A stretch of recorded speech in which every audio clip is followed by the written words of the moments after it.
जय प्रेम। म चाहिँ अहिले सुम्नीमा हाम्रो फेरि 3 नम्बरमा छु हाम्रो प्रभा बहिनीको घरमा। प्रभा बुनु हामी अब कहाँ जानु लागेको हजुर? आरु टिप्नलाई।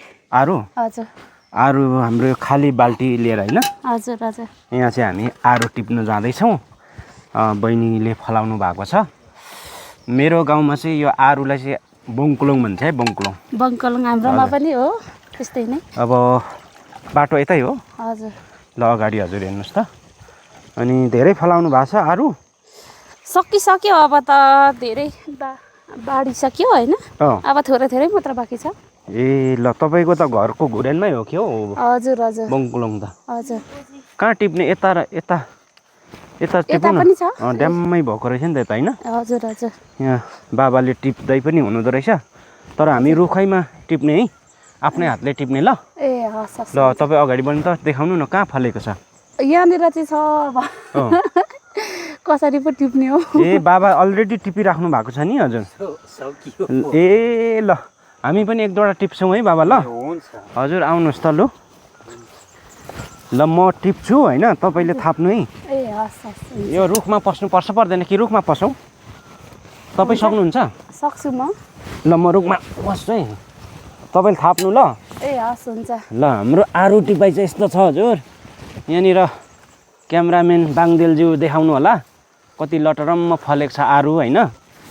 प्रभा बहिनीले चाहिँ थाप्ने है ल। आम्मा टाङ्लङ सानो सानो छ, पर चाहिँ ठुलो ठुलो थियो। यो भत्क्यो भने के हुन्छ? लडिन्छ? भत्किँदैन यो अलिक माथि अलिक ठुलो ठुलो छ नि पाकेको। हजुर। हजुर एक स्टेप के गरौँ म? यो भाँच्यो भने अनि गइन्छ त। एउटा खुट्टाले चाहिँ यता अगाडि टिप्नु पर्छ होला। आरु टिपाइ छ है मित्रहरू। रुखमा डराउँदै टिप्दैछु। यसरी झोम्पाइ झोम्पा फलेको छ। म थाप्छु कि? हजुर। मलाई अलिक डर लाग्यो यो भाँचिन्छ कि भनेर। हुन्छ। हजुर जानु त रुखमा। प्रभा बहिनी चाहिँ फुर्ती मान्छे हो। छोरी मान्छेहरू लरतरले रुख चढ्दैन भन्छ, तर यहाँ हेर्नुहोस् है मित्रहरू, रुख चढेको। ल पाकेको टिप्नु है। हस्। म चाहिँ यो के भयो भने रुख लाछिन्छ कि भन्ने डर भयो कि, अनि म झरेँ उहाँलाई चढाएको छु। यो कहिले फुलेको? यो त यसको सिजन त यो कुन भने पछाडि कहिले फुल्छ? चैतमा? चैता वैशाखतिर, चैतातिर। यो कुन जातको हो तपाईँलाई थाहा छ कि छैन? यो चाहिँ हाम्रो ग्राफ्टिङ गरेको हो कि। बोट चाहिँ यहीँको हाम्रो लोकल आरु हो। तर यसलाई चाहिँ ग्राफ्टिङ गरेर चाहिँ अलिकति ठुलो फल्ने चाहिँ हाँगा जोडेको हो। ए ग्राफ्टिङ। त्यही भएर अलिकति ठुल्ठुलो छ। अनि फल्ने बेला चाहिँ यही टाइम हो त? हजुर, यो हामीले ग्राफ्टिङ गरेको चाहिँ यही टाइम हो। अरू चाहिँ हाम्रो यहाँको लोकल चाहिँ हजुर असोज महिनातिर फल्छ, पाक्छ मजाले चाहिँ। ए अनि यो त असारमै पाक्यो त? हजुर हजुर। यो बिसिजनमा पनि फल्दो रहेछ आरु बङ्कुलुङ। हाम्रोमा चाहिँ अब बेसी नै जाडो ठाउँ हो नि त, त्यही भएर चाहिँ यहाँको लोकल नै चाहिँ पाक्नु चाहिँ हाम्रो ठ्याक्कै असोजतिर दसैँ छेकामा त खानु मिल्छ खासमा चाहिँ। जस यो बिसिजनमा पनि फलफुल खानु पाइयो होइन त? हजुर हजुर। लेकमा चाहिँ अब यो औलमा चाहिँ योभन्दा अगाडि नै पाकिसक्छ होइन? हजुर। तर लेकमा चाहिँ ल है मित्रहरू यो हेर्नु होला है, यति हामी बनाइसक्यौँ। यहाँ माथि पनि छ होला, अब पुग्छ पनि होला कि अझै टिप्ने? अघि पनि धेरै नै टिप्यो है। अब के कस्तो हुन्छ तर टिप्नु न। ल तपाईँ चढिहाल्नु भयो रुख होइन? हजुर हजुर। ल आउनुहोस्, अब हामी आरु टिपिसक्दैछौँ। अनि माथि लैजाउँ र त्यहाँनिर पनि अघि पनि बाबाले पनि टिपिसक्नु भएको छ। अघि बाबाले टिप्नु भएकोसँग भरि हुन्छ। हो लु अब दर्शक महानुभावहरू हामी आरु टिपिसक्यौँ। अब ल है मिठो छ आरु चाहिँ। अनि यहाँदेखि उताको बोटहरूमा चाहिँ एकदम ठुल्ठुलो फलेको थियो, यति ठुल्ठुलो फलेको छ। हजुर हजुर, दामी फलेको थियो। यताको पनि हेर्ने हो दाजु? फलेकै देखेको छैन। यहाँको चाहिँ सकिसकेको हो तर पनि छ अलिअलि यहाँ चाहिँ ठुलो रुख यहाँको हो बोटहरूको चाहिँ लास्टै मिठो छ दामी छ यहाँको त सबै टिपिसकेको हो क्या हो छ यहाँनिर अलिअलि एक दुईवटा टिप्नु त अझै आधी डोको अस्ति टिपेको होस् होला आधी दोकान होस् हुन्छ पुग्छ यता आउनुहोस् आउनुहोस् आउनुहोस् ओके त्यसो भए हामीसँग यहाँ पनि छ है हजुर फाइनली हुन सक्नु यो चाहिँ झापा लानको लागि अरू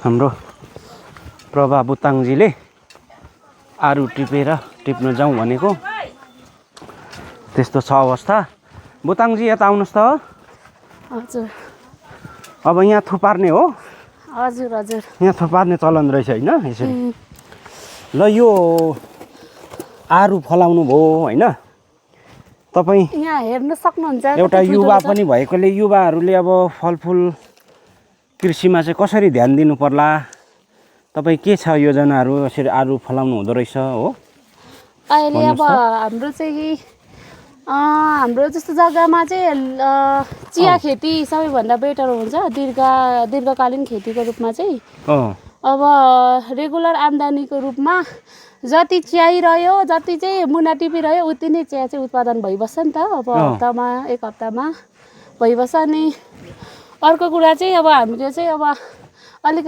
जाडो जग्गा भएकोले गर्दाखेरि पनि किबी खेतीहरू चाहिँ एकदम राम्रो हुन्छ यो चाहिँ तपाईँले यस्तो धेरै उत्पादन गर्नु हुँदो रहेछ होइन हजुर के छ यसको बजार भाउ त अहिले हामीले बेच्न चाहिँ लगेको छैनौँ हामीसँग घरकै लागि हजुर हजुर अनि यत्रो उत्पादन भयो घरमै खाइसक्नुहुन्छ त अहिले चाहिँ यताउति इष्टमित्रहरू पनि धेरै हुनुहुन्छ होइन यो चाहिँ बाँडेर खाएर हामी सक्दैछौँ भनेपछि हजुरहरू दानी हुनुहुँदो रहेछ हजुर आरू खानु मन लाग्यो भने चाहिँ प्रभा बुताङको निवास आउनु होला सुम्निमामा हजुर हजुर अनि यो खाँदा चाहिँ के फाइदा छ स्वास्थ्यको लागि चाहिँ स्वास्थ्यको लागि त अब राम्रो हुन्छ अब फलफुल हो अहिलेको सिजनको फलफुल हो होइन हजुर अब हेल्थको लागि त त्यसै पनि राम्रो हुने नै भयो यहाँबाट अब तपाईँले यो बेच्दिन पनि भन्नुभयो हजुर कता पठाउने दमक पठाउने हो मम्मीले त दमक पठाउने दमक अनि फिरिम पठाउनु लागेको ए लु अब यो झापा आउँदैछ झापालीहरू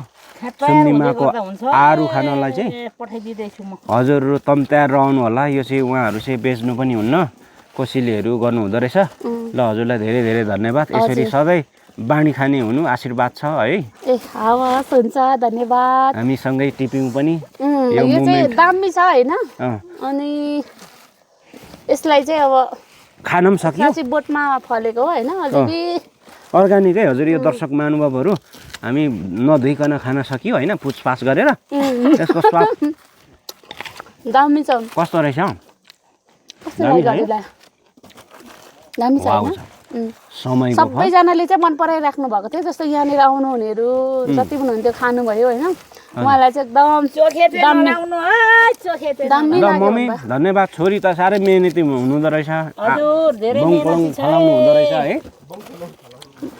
अनि पछि चाहिँ धेरै उत्पादन गरेर बजारीकरण गर्नु होला भनेर म भन्दै दर्शक महानुभावहरू हजुरलाई कस्तो लाग्यो कमेन्ट सेयर गरेर सहयोग गर्नुहुनेछ भन्दै ल धन्यवाद हाम्रोमा चाहिँ किवीहरू पनि फल्छ है अनि चियाहरू पनि हाम्रो यहाँ डाँडाभर यता देख्न सक्नुहुन्छ चियाहरू हामीले रोपेका छौँ अनि चिया पनि खान आउनु सक्नुहुन्छ हाम्रो घरमा अनि हामीले चाहिँ खेती गर्नु भनेको चिया अलैँची किवी अनि त्यस्तै सागसब्जीहरू अनि यहाँ च्याउ पनि छ सीताके च्याउ अनि त्यस्तै छ विशेष आज हामी बङकुलङ टिप्यौँ खुसी लाग्यो हजुर हजुर हजुरलाई भेटेर अनि यस्तो फुल पनि फुलाउनु हुँदो रहेछ होइन हजुर एकदम सेतो फुल फुलिरहेछ विशेष गरेर तपाईँको बाबा मम्मीलाई पनि धेरै धन्यवाद सुनाइदिनु होला है त हुन्छ अनि बाबा मम्मीको कारणले गर्दा हजुरले पनि यस्तो बङकुलङ फलाउनु हुँदो रहेछ होइन हजुर हजुर